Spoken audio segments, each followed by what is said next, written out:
અને એવું પણ જાણવા મળ્યું કે આ રાજા ગેમના કારણે તમારી અટકાયત થઈ હતી. તો એ સાચી વાત છે? હા, સાચી વાત છે. અટકાયત થઈ હતી મારી. 24 કલાક હું જેલમાં પણ રહ્યો છું.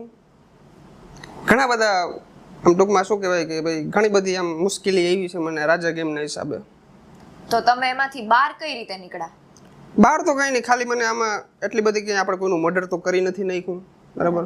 ખાલી જુગાર ધારાની કલમ લાગી છે, 12A લાગી છે, એટલે 24 કલાક કદાચ પોલીસ આપણે અટકાયત કરી શકે અને પૂછતાછ કરી શકે. 24 કલાક પછી ફરજિયાત એને છોડવા પડે. તો તમે જે રીતે કીધું કે 24 કલાક તમે જેલમાં રહ્યા હતા, તો જેલનો અનુભવ કેવો હતો? જેલનો અનુભવ તો શબ્દમાં મારે કઈ રીતના કહેવો.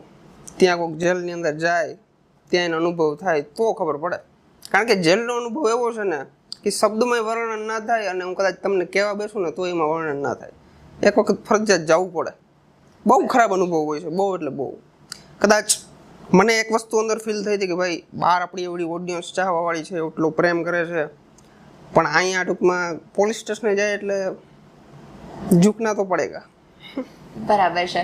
તો ત્યારે જે લોકોને એવું થતું હશે કે ભાઈ એવું શું ખોટું કામ કરી નાખ્યું, તો તમને બીક હતી કે તમારા ફોલોઅર્સ ઘટી જશે ને તમને પ્રેમ હવેથી આજ પછી ઓછો મળતો થઈ જશે, એવી બીક હતી?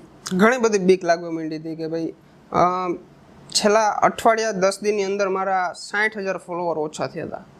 એટલા લોકોએ મને અનફોલો કર્યો હતો. પણ ટૂંકમાં હવે કઈ રીતના કર્યો હોય મને ખ્યાલ નથી.